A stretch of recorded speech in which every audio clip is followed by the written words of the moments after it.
Der EDX-Export verfügt auch über eine Incremental EDX-Export- oder Import-Funktion, die sehr leistungsfähig ist. Schauen wir uns das einmal an.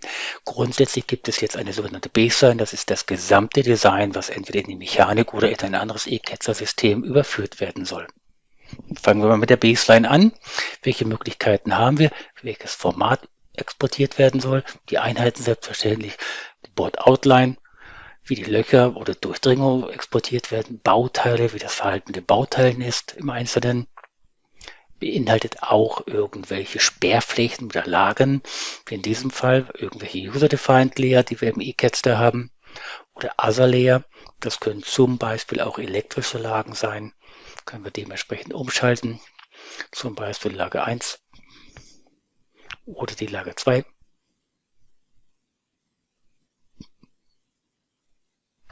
Verschiedene Layer-Typen. Das Ganze speichern wir einmal ab als Export. Wir wollen es ja nicht jedes Mal auswählen, sodass man eigentlich zwei Auswahlen nur hat, Base und Incremental. Es wird exportiert. Wir erhalten eine Meldung, dass alles erfolgreich gewesen ist. Dann habe ich natürlich kein Mechanikprogramm hier und schauen wir das mal einfach in einem anderen E-Catster-Tool an. Sagen wir mal, der Kollege hat sich ein wenig vertan und wir wissen nicht mehr genau, wo dieses Bauteil hingehört. Da können wir natürlich einen Abgleich machen gegenüber unserem ersten Design, indem wir einfach unsere Baseline einladen. Hier sehen wir es ganz deutlich, da ist die Öffnung, da ist unser Bauteil, das passt also nicht. Machen wir einfach ein Import IDX. In diesem Fall, wie gesagt, die Baseline, also die komplette Ausgabe, damit wir in Sync sind mit dem anderen Formfaktor. Import Only Baseline Elemente, also das grundsätzlich alles. Hier könnten wir noch also weitere Sachen optimieren oder eintragen, wollen wir gar nicht. Da ist unser Stecker. Jetzt wollen wir einmal executen. Wir bekommen natürlich die Meldung. Das System wird an diese Position gesetzt und schauen wir mal, ob das so hingehauen hat. Und was stellt der Kollege fest? Ja, das sieht gar nicht so schlecht aus, aber Moment mal, das passt ja nicht so ganz. Schauen wir nochmal genauer rein. Das Gehäuse dazu schalten. Ja, ein bisschen zu weit nach links. Das Stecker muss noch weiter nach rechts geschoben werden. Na, dann schauen wir mal. Da ist es noch deutlicher zu sehen.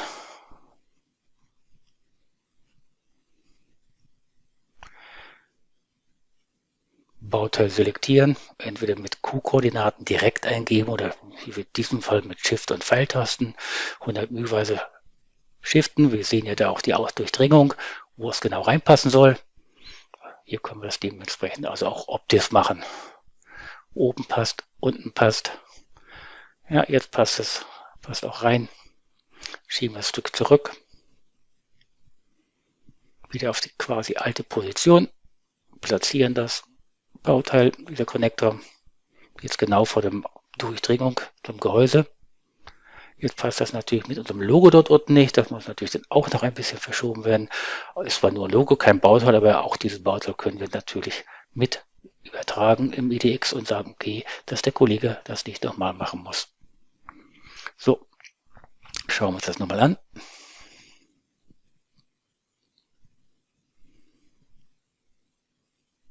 Ja, das sieht doch schon deutlich besser aus. So wie es sein soll, passt genau. Jetzt muss das natürlich exportiert werden, wiederum als IDX diesmal, allerdings nicht als Baseline, nur als Incremental, also nur die Änderungen, die wir gemacht haben, die sollen überspielt werden. Wir müssen natürlich gucken, wogegen die Änderungen sind, also das Design, was der Kollege noch hat. Wir geben natürlich die passenden Parameter wieder ein, Exportparameter, wird alles gespeichert und exportiert. Wir bekommen natürlich wieder die Meldung, dass wir es erfolgreich exportiert haben. Jetzt müssen wir uns das andere Layout nochmal anschauen oder so tun, als wenn wir der andere Kollege sind. Schalten wir das nochmal passend ein. Wo war der Unterschied jetzt noch genau? Ja, wir sehen, der Stecker ist einmal sehr eng oben an der Kurve, dann müsste er ein Stückchen weiter unten. Jetzt wird ein Import EDX wieder gemacht und da wird ja nicht die Baseline, sondern nur die Incremental Line.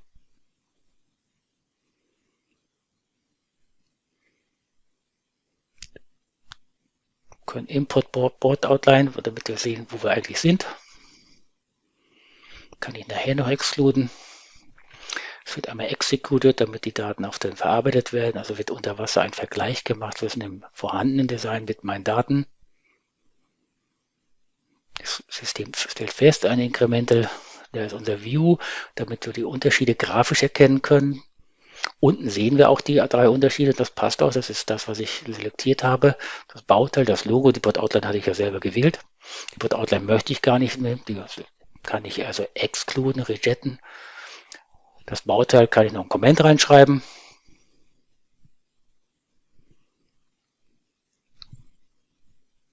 Okay, CSK zum Beispiel. Ich sehe dann, wo es hin platziert wird. Und mein kleines Logo da unten auch. Das ist dann passend. Einmal Execute. Dann schauen wir uns das gleich wieder an.